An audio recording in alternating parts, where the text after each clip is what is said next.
bem-vindo, boa sorte. Está sendo apresentado hoje, mas o planejamento já vem de alguns dias. O que você pode falar sobre o planejamento, reformulação no elenco, jogadores que você gostaria de contar e também falar um pouquinho a respeito de Nenê e Ganso, seus planos aí para essa próxima temporada? Tá bom.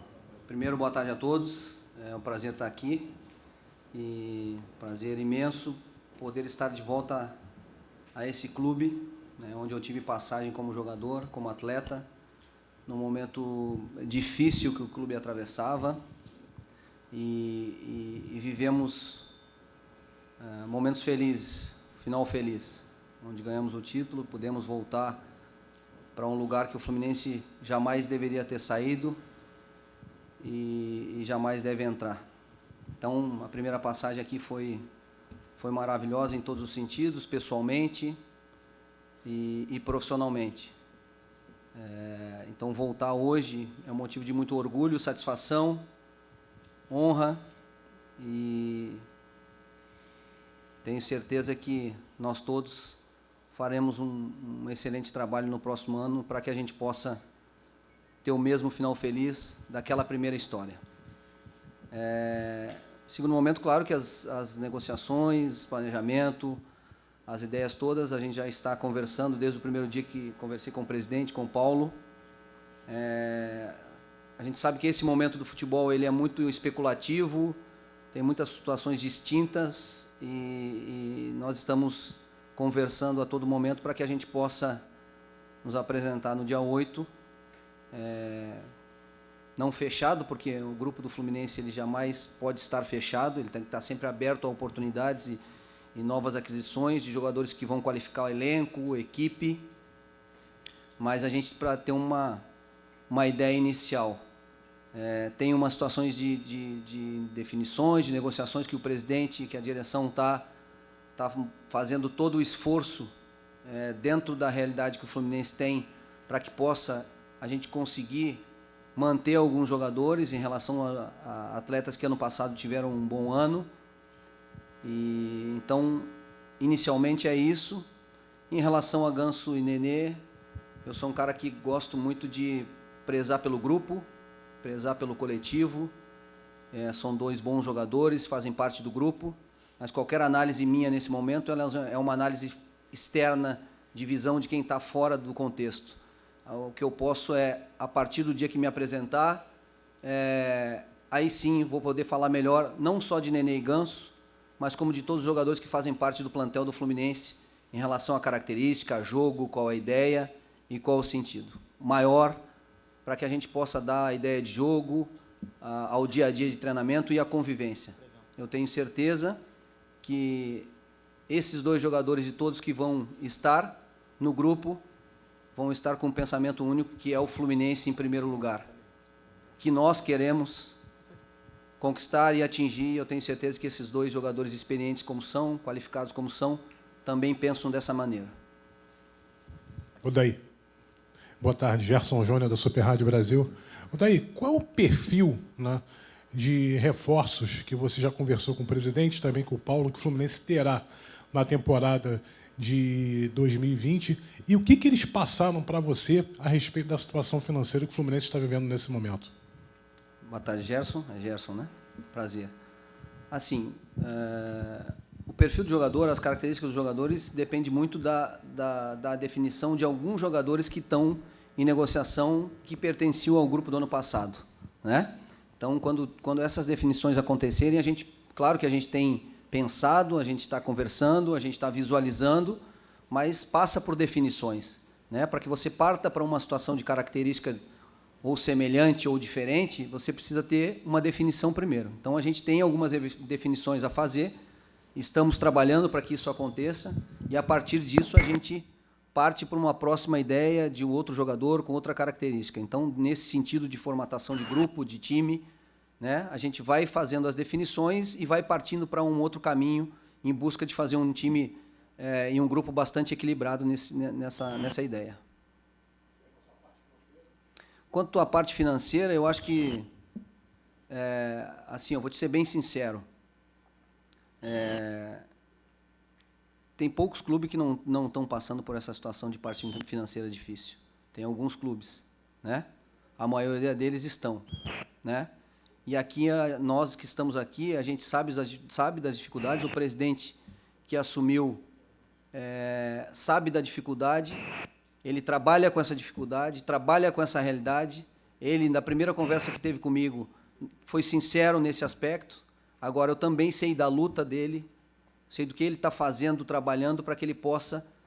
ele sabe, né? Só que dinheiro não brota do nada, né? Eu queria que chovesse ali, caísse uma chuvinha, agora eu e ele saísse ali fora, a gente pudesse pegar um dinheirinho, nós todos, né? Mas não é assim, as coisas não acontecem dessa forma. Então, precisa de um trabalho de reorganização, de organização árduo, que às vezes precisa dar um passo que ele talvez não apareça tanto, né? Imediatamente, mas médio e longo prazo vai aparecer, e é assim que aparece, né? Porque as coisas não acontecem numa mágica. Então, nessa conversa muito sincera do presidente, eu sei de todas as situações, o presidente também, quando assumiu, sabe, mas a gente vai encontrar soluções. A gente vai buscar soluções, porque eu, presidente, Angione, vocês todos que estão aqui, nós acordamos de manhã também com bastante dificuldades, né? A maioria das pessoas, por exemplo, no Brasil, tem dificuldades financeiras, né? A diferença é que se tu vai ficar em casa chorando, ou se tu vai levantar, vai em busca de uma oportunidade, mesmo para ganhar menos, para ganhar um pouquinho, mas aquele pouquinho ganhar uma nova oportunidade para ganhar mais. É assim que a gente vai fazer aqui. Pensar para o lado positivo, criar ambiente positivo, criar circunstâncias que possam nos ajudar nesse sentido, e eu tenho absoluta certeza do trabalho do presidente, da direção nesse caminho, para que a gente consiga encontrar soluções, né? Então, eu não tenho nenhuma dúvida quanto a isso. O presidente, em conversa, em trabalho, não só a partir de agora, mas já o que fez, mostra isso, de fato, não só da boca para fora. Então, essa confiança nós todos temos. Em algum momento, se a gente precisar também se abraçar, nós vamos se abraçar. Se tiver que passar por alguma dificuldade, nós vamos. Mas também estamos sendo realistas, o torcedor aqui, frente, né, transparente, que com essa dificuldade, nós temos que estar juntos. Porque quando eu ganho, me abraçar é fácil, né? Quando eu tenho dinheiro, ser meu amigo é fácil. Eu quero amigo na hora da dificuldade. Não é assim que a gente fala? Que o amigo é aquele que está na hora para me dar um abraço na hora da dificuldade? Então, é assim que a gente vai trabalhar, e é assim que eu confio, e o presidente, a direção, a Angione, é assim que nós estamos nesse caminho aqui, para dar um passo do tamanho do momento que a gente pode. O Fluminense é gigante. Como história é gigante, é um dos maiores do mundo, mas passa por um momento de dificuldade financeira.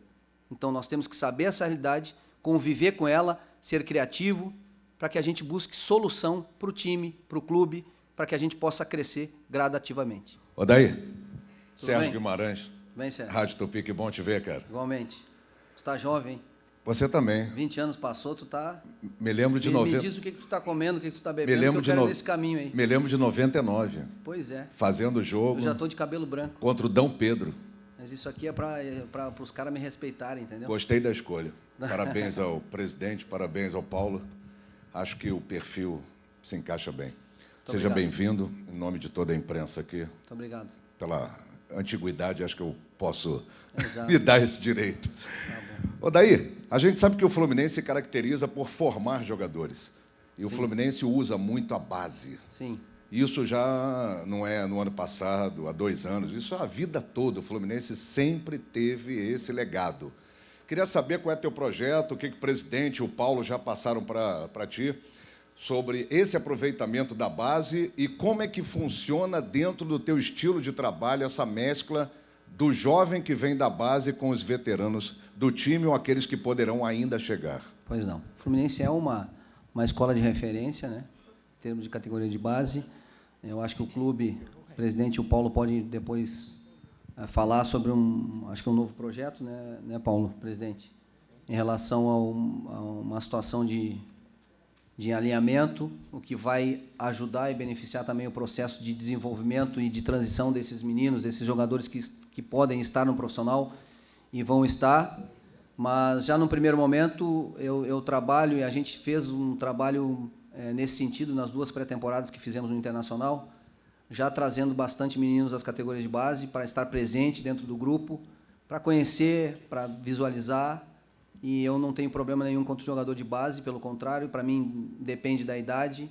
A questão é o campo. Se o menino de 16 anos está rendendo, está conseguindo produzir mais dentro das suas oportunidades, certamente ele vai ganhar mais oportunidades para seguir em frente. É assim que eu trabalho e vou seguir da mesma forma. E espero contar também, porque a gente comenta quando está fora do Fluminense, pô, como é que apareceu mais um, hein? Então eu torço para que eu consiga também, junto com esse processo todo, para que surjam mais jovens, mais meninos, para que o Fluminense tenha tecnicamente essa resposta dentro do campo, mas também produza financeiramente, porque é importante para esse ciclo do clube. Odair aqui atrás, Pedro Rangel, do saudaçõestricolores.com.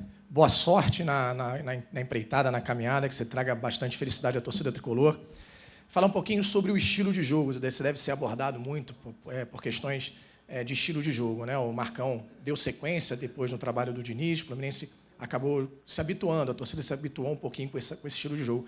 Gostaria que você comentasse um pouquinho sobre a sua visão do futebol, o seu estilo de jogo, e se as peças que estão no Fluminense hoje, já deve ter trocado uma figurinha com o Marcão lá em Teresópolis, batendo esse papo, se as peças que estão no Fluminense hoje te satisfazem em relação para que você comece a colocar a sua impressão digital no time do Fluminense. Tá bom, boa tarde. Assim, deixa eu falar um pouco a respeito disso. Primeiro que eu não gosto de rótulos, né? No Brasil a gente tem uma vontade de colocar rótulos nas situações, e aí começou agora esse rótulo do modelo de jogo, né? Porque um é ofensivo, outro é defensivo.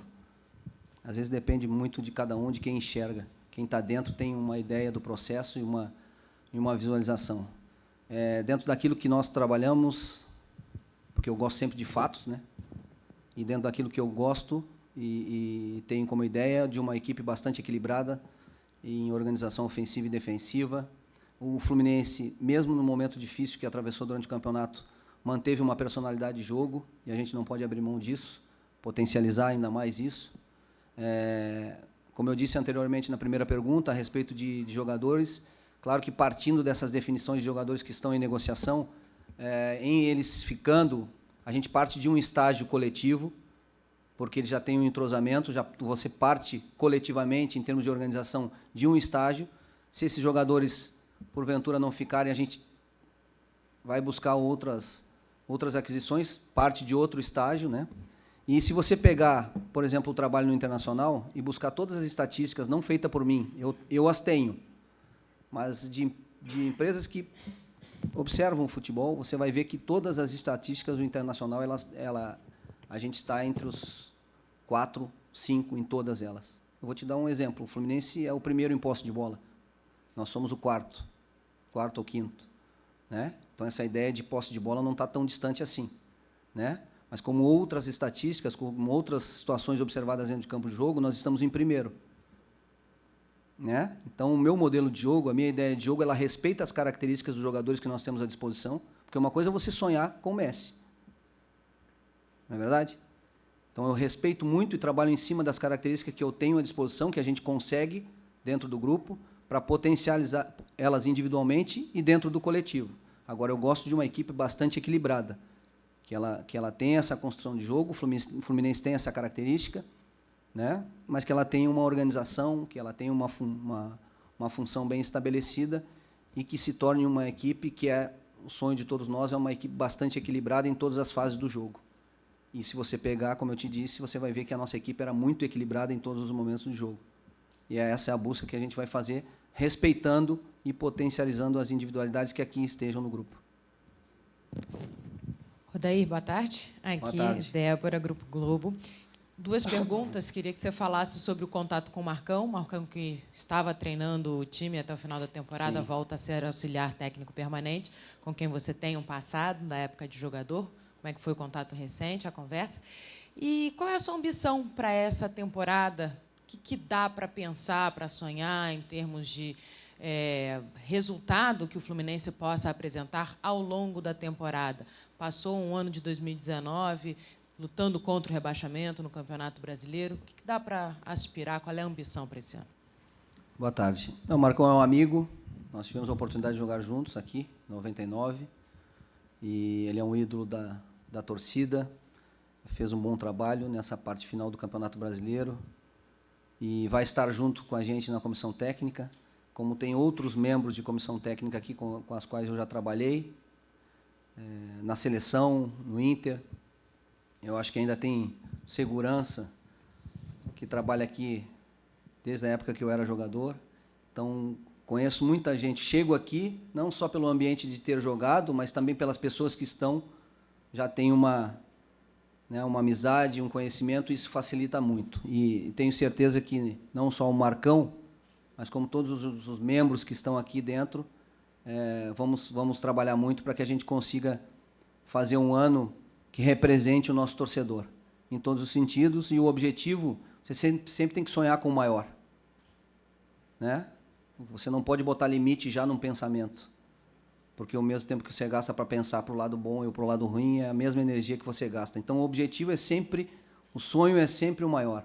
Agora, você precisa acordar, né? Porque sonhar não você precisa vir para a realidade. Então, a nossa realidade é disputar todas as competições e buscar o máximo possível dentro delas. Esse é o nosso trabalho. Não botar limite. Saber da nossa realidade, saber, por exemplo, da situação financeira, por exemplo, que o Fluminense tem como real, né? Saber que outras equipes no futebol brasileiro têm um poder financeiro muito grande em relação ao Fluminense, mas, mesmo assim, formar um grupo e uma equipe que possa competir com essa diferença. A gente conseguiu isso no Internacional e nós vamos conseguir isso aqui no Fluminense. Odair, tudo bem? Bruno Cortes, Grupo Globo, tudo bem? Tudo bem. Você já está com essa camisa aí? Não, a do Fluminense, não, né? Pensei que era a minha, porque a não, minha... eu ia elogiar do Fluminense. Eu gastei todo o meu dinheiro no investimento. Eu até queria abrir aqui, porque ela... Não, então pode abrir, tá bonito. Eu pensei que era a minha, não, desculpa. Com seu nome, Odair, eu não lembro se 99 também tinha um nome na camisa naquela época. Eu acho que não. Tu sabe que me não, mandaram... Né? Deixa eu te confessar um negócio. Meu cunhado me mandou a foto da camisa que eu dei do Fluminense para ele. Então tá lá guardada, e eu vou procurar para ver se eu não tenho uma também. Mas fiquei muito feliz quando ele me mandou essa foto da camisa que eu usei e dei para ele de presente. Ah, legal. Eu queria te perguntar o quanto te ajuda, tá chegando agora aqui ao Fluminense, 20 anos depois, já ter trabalhado aqui na época como jogador, outra época, outro momento do Fluminense também, acho que bem mais complicado aquele do que esse, por mais que esse também seja complicado. Mas o quanto te ajuda já ter vivido um pouco de Fluminense 20 anos atrás? Sempre ajuda. Como eu te disse, você chegar num ambiente onde você já tem uma intimidade com as pessoas, facilita, né? Se você já trabalhou com as pessoas no dia a dia, na hora da derrota, na hora da vitória, na hora das dificuldades, isso cria um relacionamento, e eu tendo isso, já é um adiantamento para conhecer toda a estrutura, grupo de jogadores, né? E as pessoas também me conhecem, né? As pessoas com as quais eu trabalhei também me conhecem. Então, isso é um facilitador para que a gente possa dar start aí nessa caminhada, nesse trabalho que a gente vai fazer no próximo ano. Aqui, Odair, à sua frente. Daniel Kaiser, Antena Esportiva. Um dos nomes que tem se falado muito no Fluminense nessa janela é o nome do Fred, né, que é um ídolo do Fluminense. O presidente disse na coletiva na semana passada que ainda não houveram conversas porque ele tem contato com o Cruzeiro, mas que é um sonho de trazer o Fred de volta, enfim. Eu quero saber também se você gostaria de ter o Fred, se lhe agrada esse nome, se você conseguiria encaixar ele ali no que você pensa do seu estilo de jogo, o que você acharia de uma possível chegada do Fred? Assim, vou te responder bem objetivamente. Sobre o jogador que pode vir, sobre negociação, ou especulação, ou contratação, qualquer manifestação minha pública, ela muda um contexto todo, financeiro, técnico, em todos os sentidos. Então, tudo isso, sobre contratações, sobre vinda de jogadores, a gente conversa internamente, como eu faço nos outros aspectos. Então, essa é uma relação importante de criar expectativas ou não em relação pública, e isso é um fato que você tem que ter muito cuidado, né? Então, aqui, tudo que for relacionado à contratação, observação, conversa sobre o jogador, contratação, a gente faz internamente, a gente conversa, a gente senta, faz o planejamento, para não criar uma situação externa e aí depois a gente não conseguir cumprir, ou aquilo tudo era só especulação e cria uma situação de expectativa externa para o torcedor, para as pessoas, mas aqui dentro não acontecia nada. E você tem que responder de uma coisa que não aconteceu, ou não estava nem em vias de acontecer. Então, essas situações elas são tratadas internamente, não só a do Fred, especificamente, como você falou, mas como de qualquer outra contratação ou vinda de jogadores para agregar qualidade ao grupo. Boa tarde, Odair. Boa tarde. Fernanda Teixeira, do Lance. Você falou que não gosta de rótulos, mas o futebol do Internacional era bem diferente do jogado no Fluminense em 2019. Né? Era um jogo mais de intensidade, transições rápidas. O Fluminense, mais de posse de bola, toques rápidos. Então, com o que você observou de fora, já tem algum plano para dentro de campo? O que é possível fazer? Como adaptar com as peças que tem à disposição? Essa é uma visão da qual eu não concordo muito, mas respeito. Se a gente observar a equipe de 2018, eu estou sendo contratado pelo Fluminense. Gostaria de falar mais do Fluminense, mas eu preciso usar fatos para poder até te responder em relação a isso. Mas, se você observar a equipe de 2018 do Internacional, realmente era uma equipe de transição. Era uma equipe que buscava a transição ofensiva, por quê? Porque a característica dos seus atacantes eram jogadores de força e velocidade. Então, a gente criou um modelo, uma ideia que a gente buscava o espaço como estratégia e atacava essa vulnerabilidade do adversário, e fomos terceiro do Campeonato Brasileiro com 69 pontos, fazendo uma campanha igual às maiores campanhas de pontuação da história dos pontos corridos do Internacional. Então, a equipe de 2019, a gente já foi para uma outra ideia, para que a gente pudesse trazer características de jogadores também para a construção. E aí eu vou te passar alguns dados. Se você observar os gols do Internacional, 3 gols foram de contra-ataque, de todos que nós fizemos. Os outros todos foram de construção. Então, a nossa ideia, o conceito está lá. Às vezes depende de característica, às vezes depende de estratégia, às vezes você tem que combinar com o adversário. Né? Então, talvez se pegou 2, 3, 4 jogos que o Internacional não conseguiu atacar ou produzir ofensivamente e se colocou dentro de um contexto de 120 jogos. A ideia, o modelo, como eu disse, aqui é o Fluminense. Lá foi o Internacional. É o Internacional que tinha um momento, passava por tais situações, não só fora do campo, mas como dentro de campo, estava vindo da 2ª divisão, estava sem confiança técnica, então você tem que reconstruir também dentro de campo toda essa situação, e a gente conseguiu. Então, aquele modelo, para aquele momento, para aqueles jogadores, eu tenho certeza que foi o melhor. Agora, se o passo seguinte fosse buscar outras soluções, com certeza a gente iria buscar. E aqui no Fluminense é outra equipe, são outros jogadores, outra característica. Respeitar, como eu te disse, e foi uma das primeiras coisas que falei, olhando o Fluminense jogar, que ele tinha uma personalidade de jogo, mesmo no momento difícil de disputa para não cair, tinha uma personalidade de jogo de troca de passes. Então a gente vai continuar, potencializar, e agora colocar... Eu sou um treinador que gosto da equipe bastante equilibrada em todas as fases do jogo. Em algum momento você usa uma estratégia de marcação diferente, um pouco diferente ou não, mas o conceito, a ideia central, você pode ter certeza, visualizando os treinamentos, conversando com os jogadores, ou visualizando que a ideia central é essa. Ter um time organizado defensivamente, mas que tenha posse, que faça essa construção e que decida qual é o momento dentro do campo de jogo, se vai estrategicamente buscar mais o contra-ataque em velocidade ou se vai trocar esses passes para fazer o gol. Eu acho que o mais importante de tudo, no final das contas, é o gol. E futebol é com e sem bola, né? A gente tem bastante nomenclaturas hoje no atual futebol, mas a essência mesmo é o que o time vai fazer com e sem a bola. Então, sem a bola, a gente vai procurar ter uma organização, né, dentro dos nossos conceitos, e com a bola a gente vai pretender jogar dentro da nossa ideia de jogo, dentro dos nossos conceitos, dentro daquilo que é as características dos jogadores do Fluminense e que foi a personalidade de jogo que apresentou até agora. Boa tarde, Odair. Aqui. Bem-vindo ao Fluminense. Meu nome é Pedro Arthur, do portal Explosão Tricolor. Você acabou de dizer que para você o mais importante, no fim das contas, é o gol. e nos 2 últimos anos o Fluminense tem sofrido com problemas crônicos para fazer gol. Em 2018 terminou o campeonato com vários jogos sem marcar. Esse ano deixou de pontuar várias vezes por não conseguir fazer gols, independente, às vezes, ter muitas finalizações, e com mudanças táticas e mudanças de nome de jogadores, isso prevaleceu. Gostaria de saber, no seu método de trabalho, como você pretende evitar esse problema para 2020, seja no dia a dia, na metodologia de jogo, independente de qual você escolha, no psicológico dos jogadores. Eu gostaria de saber como você pretende mudar isso. Um bastante treino dentro daquilo que a gente tem como ideia, né? Não abrindo mão de criar essa, porque para você fazer gol você precisa criar.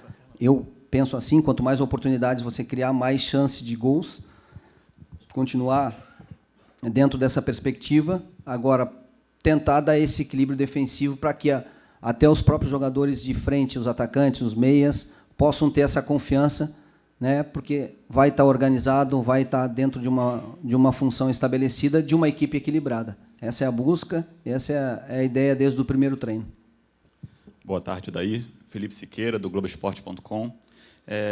Como você falou, o Fluminense está tentando manter jogadores que tiveram destaque no ano passado. Já conseguiu se aproximar de acerto com alguns e está tendo dificuldade com outros. Você já conseguiu chegar a conversar com algum jogador, com Alan, com Caio Henrique, por exemplo, para mostrar seu projeto, para tentar convencê-los a ficar nesse ano no Fluminense? E também sobre metas para 2020, o que vocês conversaram? Tentar títulos de Copa Sul-Americana, Copa do Brasil e buscar uma vaga na Libertadores? Quais metas que vocês traçaram aí já? Eu acho que isso é passo a passo. A gente precisa primeiro definir essas situações, definir grupo, a partir daí visualizar, começar os treinamentos. A gente já começa uma competição, se eu não me engano, 7, 8 dias depois de uma apresentação. A gente apresenta dia 8, né, presidente? Joga dia 19, 2 dias de exames médicos, 7 dias depois você estreia no Campeonato Carioca. Então, a gente precisa buscar essa evolução, precisa construir essa evolução. Primeiro jogo, 7 dias, 7 treinamentos, depois de 30 dias de férias, né? E há uma exigência no futebol brasileiro de espetáculo, de técnica. Então, você não vai, na primeira semana de jogadores vindo com 30 dias de férias, vai ter que existir uma evolução. E essa evolução vai nos mostrar onde a gente pode ir. A gente não pode botar a meta ou o sonho pequenininho. O sonho tem que ser grande. Agora, você tem que construir isso no dia a dia e visualizar isso quando você começar a treinar, a ver a equipe em campo, fazendo o primeiro jogo, evoluindo em todos esses aspectos. Entendeu? Sobre a outra? Você conversou com algum jogador, Alan, Caio Henrique? Conversei, já aproveito o momento aqui que você me fez essa pergunta para mandar um recado para eles aí, para que eles fiquem com a gente, conversem com o presidente, aceitem a proposta do Fluminense, do presidente, dentro do esforço máximo que o presidente, além, talvez, daquilo que o Fluminense, neste momento, possa até, e eu sou testemunha disso, o esforço que o presidente está fazendo para que mantenha, porque foram jogadores importantes, e esses jogadores ficando, como eu disse, a gente parte de um estágio coletivo de entrosamento. Em esses jogadores não ficando, nós temos que buscar novos jogadores, acertar nessas aquisições, dentro de um mercado que você não tem capacidade financeira para ir lá e buscar fazer uma compra de um jogador, uma aquisição de um valor muito alto. Então, vai ter que ter criatividade e aí vai ter que buscar esse entrosamento com os outros jogadores. Então, eu peço, já aproveito os canais aqui para mandar um recado para eles. Se ele quiser, depois a gente troca um WhatsApp aí, para já acertar, né, presidente? Mas que o presidente, eu quero deixar bem... Pois é, olha aí. Quem sabe a gente já tem uma notícia para vocês aí, para nós. Mas pode ter certeza, o torcedor, que o presidente, nós estamos fazendo todo o esforço para que isso aconteça. Agora, nós temos um limite, né? O Fluminense tem um limite, mas que eu conto muito com eles. Daí, aqui do lado. Você acha que você vive um processo talvez de amadurecimento por ser apenas o seu segundo clube? Por isso que você rejeita rótulo? Talvez tu chegue no Fluminense podendo formar uma equipe, dependendo do que acontecer nas renovações ou não, o que você não teve oportunidade, por exemplo, no Internacional. Não, primeiro que eu não rejeito o rótulo. Eu não concordo com o rótulo. Entendeu? E eu tenho muito cuidado para rotular as coisas e as pessoas. Porque a gente, às vezes, dá uma definição da qual ela não é a verdadeira. E quem está vivendo o processo internamente sabe, e quem viveu sabe. Né? Então, e outra, Eu respeito as diferenças, as críticas, as observações contrárias, mas eu não concordo com o que as pessoas falavam a respeito do time do Internacional, né? Não vou transformar 2, 3, 4 jogos numa situação estabelecida de 120 jogos, mas eu respeito, e eu sempre respeitei as críticas. É o meu segundo trabalho, e eu vou procurar e vou estar melhor no meu 15º, no meu 13º, vou buscar isso. No meu segundo eu vou estar melhor que no meu primeiro, no terceiro eu vou buscar ser melhor que o meu segundo, né? Mas eu tenho convivência, por exemplo, de vestiário, antes de assumir o Internacional, de 6 anos como auxiliar técnico, passando por seleção brasileira e trabalhando com 14 treinadores, que eram os 14 treinadores que eram da seleção, passaram no Internacional. Então, tudo isso fez com que eu constituísse essa experiência para receber a primeira oportunidade. E você sabe que futebol brasileiro, um treinador ficar 1 ano e 11 meses num clube não é fácil, né? Então, conseguindo isso, o que a gente vem para esse segundo trabalho, com certeza, eu venho para esse segundo trabalho melhor, mais experiente, mas sempre aberto, não engessado, né? Sempre aberto a mudanças, a buscar coisas melhores, a evoluir, crescer. Então, é isso que eu venho para o Fluminense. Quanto à situação de ideia, eu não me incomodo, só discordo de alguns pontos de vista. Aqui, Odaí. Aqui. Tudo bem, boa tarde. Pedro Torre, ESPN Brasil. Você participou de um processo de reconstrução do Internacional, como você disse, saindo ali da Série B. O quanto você acha que esse seu período lá no Sul, na frente de um gigante, vai te agregar para trabalhar aqui no Fluminense, participar de um processo também de reconstrução, mas com a questão de dificuldades financeiras, como você mesmo disse? Quanto que você acha que esse seu passado vai estar presente agora? Isso é muito importante, todas essas experiências vividas lá. Com certeza eu trago para a minha caminhada como treinador, como profissional, e aqui não vai ser diferente, aqui também há uma caminhada a ser feita, e todo profissional tem as suas experiências, tem as suas ideias, né? As suas qualidades, os seus defeitos, e a ideia é essa, é que a gente possa, aqui no Fluminense, também construir um bom trabalho, um ótimo trabalho. No Internacional, na minha opinião, o que faltou para coroar o excelente trabalho que nós fizemos em 1 ano e 11 meses foi o título da Copa do Brasil. Ele não aconteceu na quinta-feira de manhã, não é eu, fosse você também. Eu não posso considerar você, depois da final da Copa do Brasil, perdendo o pior treinador do mundo. Também não poderia considerar ganhando o melhor treinador do mundo. Mas se chegou até esse processo vindo de uma Série B, é porque teve trabalho, é porque teve consistência de trabalho, é porque a gente conseguiu atingir os objetivos, talvez até bem antes do que uma caminhada normal seria para acontecer. E talvez essa mesma expectativa alta gerou essa frustração, gerou essas observações. Então, a ideia aqui é fazer esse trabalho de construção em evolução para que a gente possa conseguir atingir os nossos objetivos. Boa tarde, Odaí. Caio Bloch do UOL, prazer. Gostaria de perguntar para você falou sobre a base e também sobre algumas definições do elenco. Você já observou alguns jogadores, você também tem uma passagem grande pela base, pela seleção olímpica. Você já observou alguns jogadores que você pretende contar já de início? Ou vai esperar o desenrolar, por exemplo, da Copa São Paulo, que começa agora em janeiro, para trazer jogadores do Sub-20 ou até de categorias abaixo para o profissional? Primeiro que já tem alguns meninos inseridos no contexto, né?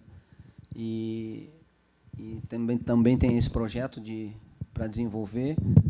E, claro, tem a observação da Taça São Paulo, mas eu estava agora num curso na CBF com 150 treinadores, e certamente eu conversei com muitos treinadores, não só com o presidente, com o Paulo, a respeito de todos os jogadores da categoria de base. Já conversei com alguns profissionais da base, já conversei com profissionais que trabalharam com esses jogadores da base. Então, essa é a evolução, né? Alguns jogadores já vão se apresentar dentro do dia 8 para que comece um trabalho, mas também tem os jogadores vindo da taça, que isso tudo dentro desse contexto a gente vai inserir e aí desse trabalho tentar colocar dentro do time para que eles possam ter uma continuidade. Como eu te disse, respeitando, independente da idade, é a produção, é a qualidade de jogo, é o que ele está respondendo dentro do campo para a equipe. Odaí, Aqui, boa tarde. Rafael, do Jornal o Globo, daqui do Rio. Bom, queria te perguntar o que você conhece, o que você chega sabendo do futebol do Rio. Não exatamente do Fluminense, mas assim, em termos de estrutura, organização do futebol do Rio. A gente tem um Flamengo muito descolado dos outros 3 concorrentes. E também ontem, por exemplo, seu colega agora de trabalho aqui no Rio, o Abel, foi apresentado no Vasco, gerando até uma certa polêmica ao dizer que, olha, estou chegando, mas já sei que os salários vão atrasar. Isso, infelizmente, faz parte, enfim, isso deu uma repercutida. Os 3 clubes estão passando por uma situação muito difícil, o Botafogo querendo se virar clube-empresa, enfim. Vindo do Sul, o que você sabe do futebol do Rio que você vai encontrar? Vai ter um campeonato carioca agora, muito falado pelas suas incoerências, enfim, de regulamento. Diz um pouco o que você sabe. Você está me assustando já. Não, assim, como eu respondi na pergunta anterior, eu venho para o Fluminense muito feliz, muito orgulhoso. Eu acho que nós aqui do clube, a gente tem que ser transparente, como estamos todos sendo, o presidente, eu que tenho a possibilidade de estar a todo momento conversando com vocês e conversando com o torcedor. Agora, a gente não precisa vir aqui, né, e a gente jamais vai fazer, ficar falando sobre os problemas, ficar contando sobre as situações. Como eu disse, nós vamos enfrentá-las, buscar soluções para que a gente possa, juntos. E aí, como eu falo juntos, porque eu vivi esse momento aqui no Fluminense. Um momento extremamente difícil da história do clube. E sabe como é que a gente conseguiu? A gente não ficou falando nem para fora, nem para dentro. Porque isso, chorando, contando história. Não, aqui a gente está sendo muito honesto e transparente com o torcedor, mas a gente vai aqui dentro trabalhar para a gente evoluir, crescer como o presidente está fazendo desde quando assumiu. Melhorar a situação de estrutura, gradativamente dentro das condições, melhorar a situação financeira. Né? É isso que a gente vai fazer. Quando eu cheguei aqui no Fluminense em 99, também era a Série C. Financeiramente, todas as situações eram muito difíceis. E naquele momento, o que as pessoas que estavam aqui fizeram foi o seguinte: elas não mentiram uma para as outras, nem a direção para a comissão, nem a direção para jogadores. Elas foram lá e disseram, por exemplo, cara, eu posso te pagar 2. Eu poderia te oferecer 5, mas eu posso te pagar 2, e 2 eu te pago. Sabe? Aquela coisa da situação. Nós temos que dar o passo de acordo com o momento. E a importância do todo, não só do presidente, não só minha, não só do Angione, não só da direção, não só da comissão técnica dos jogadores, mas do contexto todo. É assim que a gente vai construir uma situação diferente, positiva, para cima, passo a passo, degrau em degrau. É assim, não existe mágica. Não tem uma varinha mágica, não tem uma pessoa que vai vir aqui e vai fazer e vai mudar tudo de uma hora para outra. São crescimentos. Eu costumo fazer uma comparação seguinte: não se começa uma casa pelo telhado. Você começa uma casa forte lá pelo alicerce. Vai montando uma janela, vai montando a parede. Mas muita gente vai chegar aqui, muitas pessoas vão chegar aqui que não estão dentro do processo, vão dizer, mas só uma parede. Sim, mas para que eu possa botar o telhado, eu preciso fazer a parede. Para que eu possa botar a parede, eu preciso ter uma sustentação. Senão não vai. Senão a coisa fica oca, não tem consistência. E eu vim para cá com esse propósito, porque as pessoas que estão aqui estão com esse propósito. Entendeu? Então é dessa forma. E nós contamos com o torcedor. E o torcedor do Fluminense, como eu já vivi, naquele momento lotava o Maracanã para jogar contra o Dom Pedro. Até por sinal fui eu que fiz o gol. Entendeu? Foi um dos poucos gols que eu fiz na carreira, que o Roger brinca comigo que eu não fazia gol. E eu disse para ele que eu só faço gol importante. Entendeu? Então, lotava o Maracanã naquele momento, a torcida sempre vai ajudar. E a torcida e o torcedor, que é o apaixonado, ele precisa identificar em mim, precisa identificar na direção, no presidente, nos jogadores que estão aqui, que a gente está aqui, a fim de estar aqui, de fazer um trabalho, de representar eles dentro do campo. Que nós vamos perder, mas vamos perder, sabe, que o torcedor enxergue, até mesmo na derrota, uma equipe que está o representando, lutando, tentando buscar a vitória. Porque mesmo o time campeão brasileiro perde 10 vezes, 8. Flamengo agora, que nesse ano perdeu menos. Mas se você pegar a média dos times campeões brasileiros, é de 8 a 10 derrotas no campeonato de 38 rodadas. Então, para você ganhar, você também perde. Então, esse conjunto, e essa força, e essa unidade é que nós temos que ter. É que um clube com essa grandeza precisa ter, aí vai subir de degrau em degrau, e aí vai ser consistente, entendeu? Porque, como eu disse lá no início, o Fluminense é gigante. Está passando por um momento de situação financeira que prejudica, cria mais dificuldades. Mas eu tenho certeza e a convicção que a gente vai encontrar boas soluções para subir de degrau em degrau.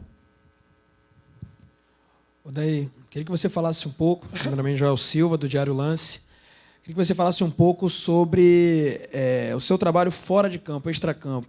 Me lembro que quando você foi demitido do Internacional, os jogadores tiveram uma reunião com a diretoria para tentar convencer do contrário, até que conversaram com você também, pelo menos foi o que foi noticiado na época. E aqui no Fluminense, a gente viu uma coisa parecida com isso, na época da demissão do Fernando Diniz, e todos os jogadores disseram que é porque era um treinador que olhava muito o lado humano, o aspecto humano, de crescimento pessoal para se tornar um grande jogador.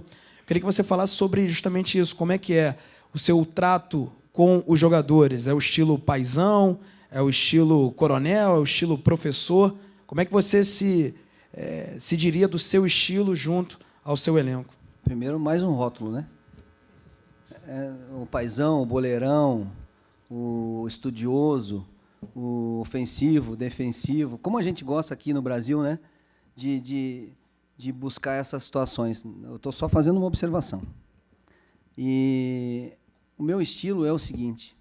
Eu sou um cara que, por chamar as pessoas de papito, e esse apelido ficou, porque eu observei, visualizei uma vez num filme, o cara... Todo mundo tinha casa, tinha dinheiro, tinha tudo, era uma tristeza danada. Era um aborrecido. Chegava do lado, tu pegava até uma doença, porque a pessoa tinha uma depressão, tinha tudo. O mais feliz era o que não tinha nada. Eu chegava todo dia de manhã, bom, papito, bom dia, boa tarde, boa noite. E eu, por consequência disso, comecei a chamar as pessoas de papito, lá no meu dia a dia, no clube. Aí me fizeram uma pergunta, tá, mas no profissional, agora que você vai assumir o Inter, e se os jogadores te chamar de papito? Pô, se a minha relação de sim ou não for melhor ou pior por causa do meu apelido papito, ou por circunstância dessa, cara, ambiente de trabalho é o que eu mais prezo. Que eu mais prezo. O cara tem que vir com prazer treinar aqui e trabalhar. E eu, como treinador, eu preciso construir esse ambiente. Para que ele venha aqui, cara, eu vou lá para o treino feliz, vou lá trabalhar porque eu estou feliz. E foi isso que nós conseguimos no Internacional durante 1 ano e 11 meses. 1 ano e 11 meses. E é isso que eu estou pensando, trabalhando, planejando, para que eu consiga também aqui no grupo do Fluminense. Para que esses jogadores venham todos os dias com prazer, independente se ele é titular no momento, porque futebol é momento, né? Mas que ele se sinta importante dentro desse todo. Eu costumo ter uma frase que eu digo para eles, e vou falar para eles também, que é: mais vale um pedacinho da vitória do que o todo de uma derrota, né? Então, que todos, não só os jogadores, e aí depende muito também do treinador, da comissão técnica, criar esse ambiente de fino trato, agora, aí, tá, mas você não vai dizer não, você não diz não, não tem cobrança? Pô, é a relação de pai e filho. O meu filho, eu amo, meus filhos, eu amo eles, mas eu digo não para eles. Meus filhos, quando eu tenho possibilidade de dar uma bronca neles, eu dou bronca neles, eu chamo eles, aqui não é o caminho, não é assim, as coisas não são desse jeito. Mas eu não deixo de amar, não deixo de gostar. E a verdade é o caminho mais curto do êxito. Não tenha dúvida disso. Então, mesmo que eu tenha que falar com algum jogador para não dar uma notícia boa, ou para conversar sobre alguma cobrança, ou para estabelecer alguma situação, eu preciso e tenho que falar a verdade. Porque com verdade pode ser pior no momento, mas tenho certeza que a médio e longo prazo a relação se estabelece de maior confiança. E é assim que eu trabalho. Eu sou assim como pessoa. Eu não sou uma pessoa aqui na tua frente e sou uma outra pessoa ali no bastidor. É que talvez tu não vai ter a oportunidade de me conhecer aqui. Mas não existe aquele, pô, aquele lá é bom treinador, mas é mau caráter. Não, ele é mau caráter. Simples. Esse cara não, porque ele não sei o quê, mas ali atrás ele é um... Não, ele é aquilo ali atrás. Ali é a essência dele. Aqui na frente, não. Então, eu procuro ser o mesmo sempre. Na hora da derrota e da vitória, ao contrário. Na hora da derrota é que eu quero estar mais junto. Na hora da derrota é que eu quero dar mais força. Que eu quero trazer ele para a vitória. Foi assim que eu trabalhei, esse é o meu método. Eu acredito nisso, consegui resultados assim, e é assim que vou trabalhar. A penúltima aqui, ó. Odair, boa tarde. Seja bem-vindo ao Fluminense novamente. Que o ano de 2020 seja de vitórias e títulos. Mas a pergunta é para o presidente Mário. Os pagamentos dos jogadores já estão quitados? Existe alguma pendência em relação à imagem? Como é que está sendo essa situação? Boa tarde a todos. Boa tarde, Luiz. Vamos lá. A gente, na semana passada, estou um pouco fora de tempo, foram tantos jogos, quarta e domingo, que a gente acaba perdendo um pouco a noção da semana. A gente quitou todos os salários do ano, né? Desde que a gente chegou em junho, a gente quitou abril, maio, junho, julho, agosto, setembro, outubro, novembro e o 13º de 18. E acho que um de vocês deu uma notícia na semana passada que a gente estava iniciando o pagamento das imagens e a gente já iniciou esses pagamentos, enfim, como eu disse a vocês, por ser pessoas jurídicas, né, os jogadores têm que emitir as notas, estão sendo emitidas, a gente deve quitar aí até segunda ou terça-feira todas as imagens atrasadas que estavam até outubro. Então, vamos ficar apenas com o pagamento pendente da imagem de novembro, né, mas o ano vai ficar integralmente pago. E acredito que na semana que vem estou fazendo todo o esforço e acho que a gente vai ser bem sucedido. Essa é uma notícia de primeira mão. A gente consiga pagar também a primeira parcela do 13º salário deste ano, para que as pessoas já possam passar o Natal com 50% do 13º, como determina a legislação. É isso, sim. A gente está terminando 2019 praticamente em dia, né? Foram mais de 10 salários pagos em 6 meses de trabalho. E acho que a entrevista coletiva do treinador passa bastante pela conversa que a gente teve. Dentro das dificuldades que a gente está tendo, a gente está conseguindo cumprir os compromissos com dignidade, com honradez. E é por isso também que a gente está tendo dificuldade em fazer algumas situações de jogadores, especialmente os que aqui estavam. Foi perguntado ao treinador sobre a questão do Caio e do Alan, assim, até para deixar bastante transparente. Os contratos eram de 1 ano, como eu falei na semana passada. Não havia opção de compra nem de renovação, ou seja, os contratos se encerravam e se encerram em dezembro. A determinação do contrato é que os atletas retornem aos seus clubes na Europa. Eu enviei, diria para você que talvez já uns 8 ou 9 comunicados a ambos os clubes, dizendo que eu sigo com interesse nos jogadores. As propostas salariais já foram feitas aos jogadores. Eu posso dizer que ambos aceitaram as propostas salariais, gostaram do que a gente falou. Só que eu dependo especificamente do Atlético de Madrid e do Liverpool, né? Diria para você que, no caso do Alan, ainda está uma situação um pouco mais acessível para nós, porque o Liverpool não demonstra interesse em renovar o empréstimo, só em vender o atleta, mas nós já começamos a conversar de alguma forma dentro das possibilidades do Fluminense. Se a gente falar de valores de Europa, a gente não tem como chegar nem perto. Mas eu acho que nem o Fluminense, nem nenhum outro clube.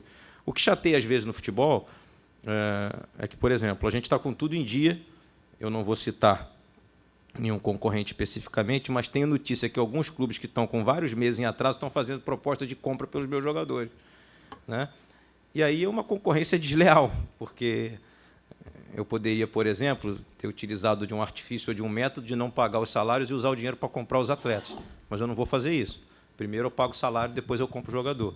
A operação do Nino, que eu ouvi algumas críticas absurdas e uns devaneios aí nas redes sociais, de que a gente teria comprado o Nino numa situação nada além do que um valor que o Corinthians ainda deve ao Fluminense pela compra do Sornosa e que a gente optou em fazer a aquisição do jogador com dinheiro que não estava no nosso caixa e que a gente só receberia no meio do ano que vem e o Corinthians vai pagar parcelado ao Criciúma lá na frente. É a única aquisição que a gente fez sem tirar uma moeda do nosso cofre, porque a gente optou em pagar o salário das pessoas.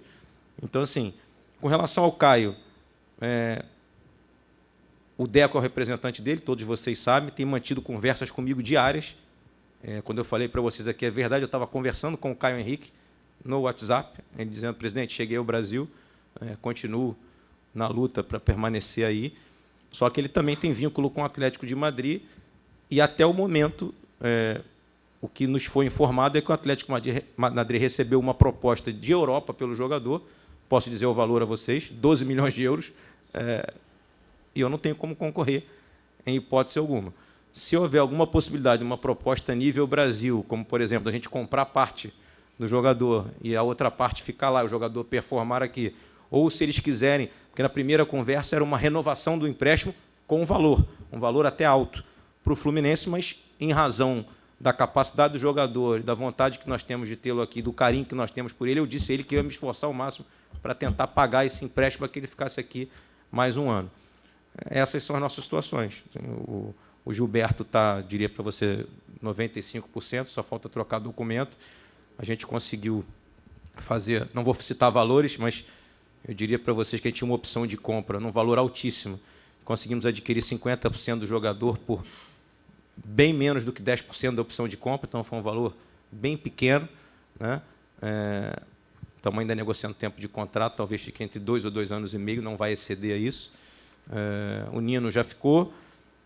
O Digão, nós temos uma proposta para ele, para que ele venha para o Fluminense em definitivo, mas isso que saiu essa semana na imprensa aí não faz parte dos nossos planos. Ele está negociando a possibilidade de vir para cá em definitivo, o Cruzeiro também ficar com um pedaço. A mesma situação do Yuri, está vindo gratuitamente, o Fluminense não tinha nada dele, está adquirindo, ainda em negociações, entre 40% e 50% do jogador sem botar R$1. O jogador viria para cá em definitivo, o Santos e o Audax ficariam com um pedaço do atleta que é deles.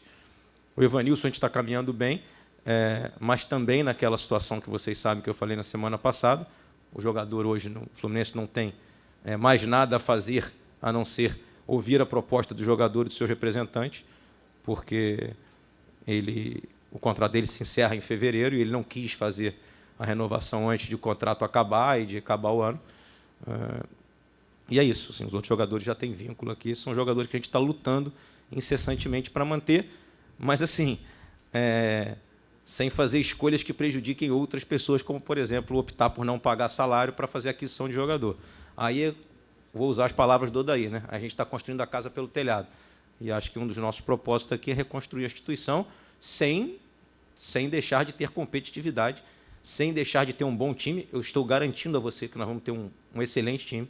Nós estamos trabalhando, Paulo está fazendo um trabalho, ficou com o Odair ontem até tarde, no planejamento, ele, o Odair e o Ricardo, que é o nosso chefe scout, que esse ano, né, o Paulo, já falei isso na semana passada, agora falo na presença dele, achou jogadores como o Alan e como o Caio Henrique, como o Yuri, como o Nunes, como o Nino, sem um centavo. É isso que nós estamos fazendo de novo, o trabalho que o Paulo está desenvolvendo é esse. E eu tenho certeza que nós vamos ter um time competitivo, não tenho a menor dúvida, mas dentro da nossa realidade, e acho que a gente vai fazer um grande ano de 2020. E vou continuar. O que eu disse aos dois jogadores, e o Odair, sem combinar nada, falou que para eles publicamente, é que nós vamos lutar até a morte para ficar com eles, mas dentro das possibilidades que a gente tem. É isso. E essa vai ser a característica do nosso time. Boa tarde, Odair. Boa tarde, com todas Mário. as dificuldades, mas nós vamos lutar até a morte para a gente conseguir a vitória e conseguir os objetivos. Pode ter certeza. Boa tarde, Odair. Boa tarde, Mário. Davi aqui dos canais. Só um minutinho, Davi. A última pergunta geral é porque eu queria que o Paulo falasse um pouco sobre o Odair citou isso na coletiva, sobre o Sub-23, sobre o projeto Sub-23, que faz parte do nosso planejamento, e o Paulo está sendo o grande idealizador não só desse projeto Fluminense, como futebol brasileiro. Gostaria muito que ele falasse sobre isso. Boa tarde, Odair. Davi aqui dos canais Fox Sports. Gostaria de saber agora, o Inter dispensou diversos jogadores que foram titulares com você lá. Gostaria de saber se você conta com algum deles, já indicou ao presidente, enfim, isso. Não, até agora não indiquei ninguém. Só ligar o microfone aí pro seu Paulo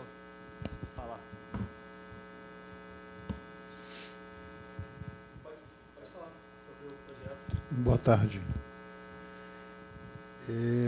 Na realidade, a finalidade de falar alguma coisa sobre a equipe o que eu prefiro chamar de aspirante, né?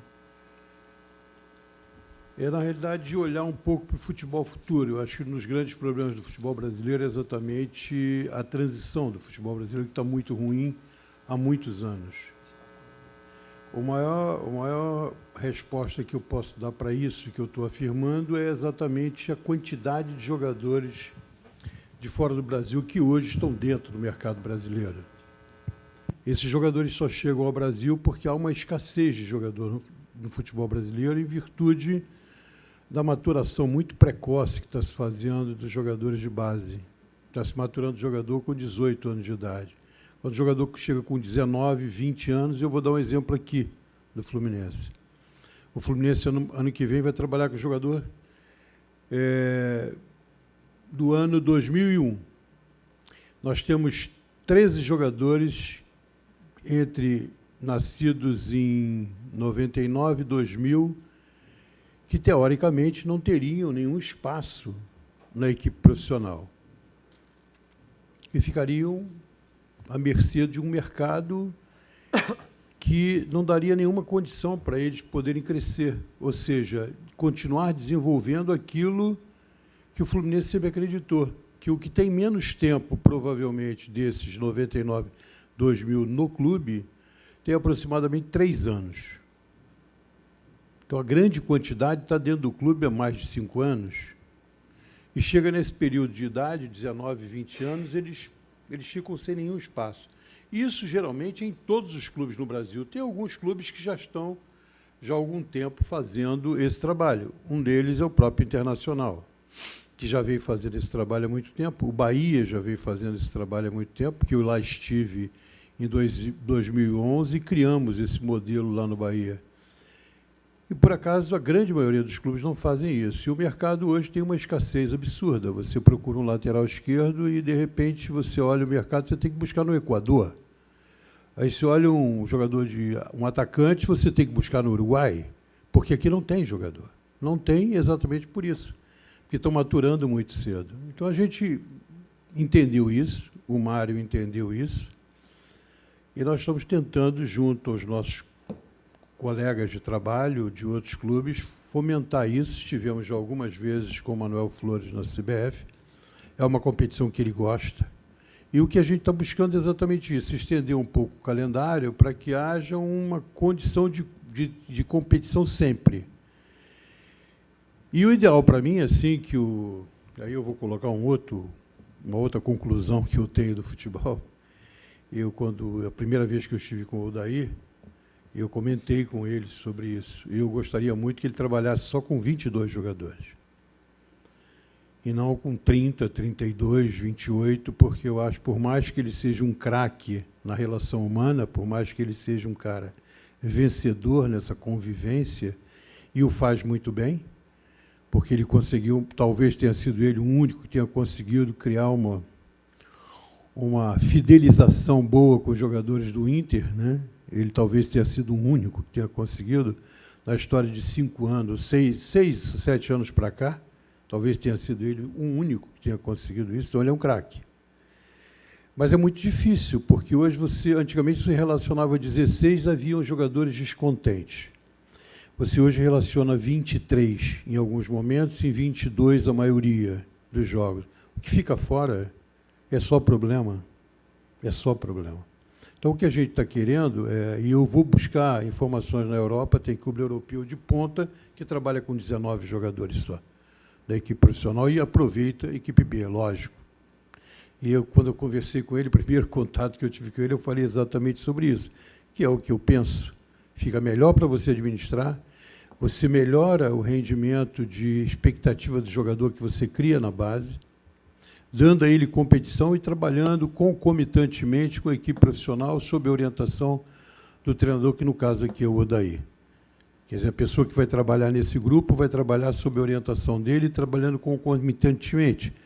teve um problema aqui, ele chama o jogador imediatamente que está do outro lado, e ninguém está descontente, porque está todo mundo se divertindo, porque a diversão deles é jogar.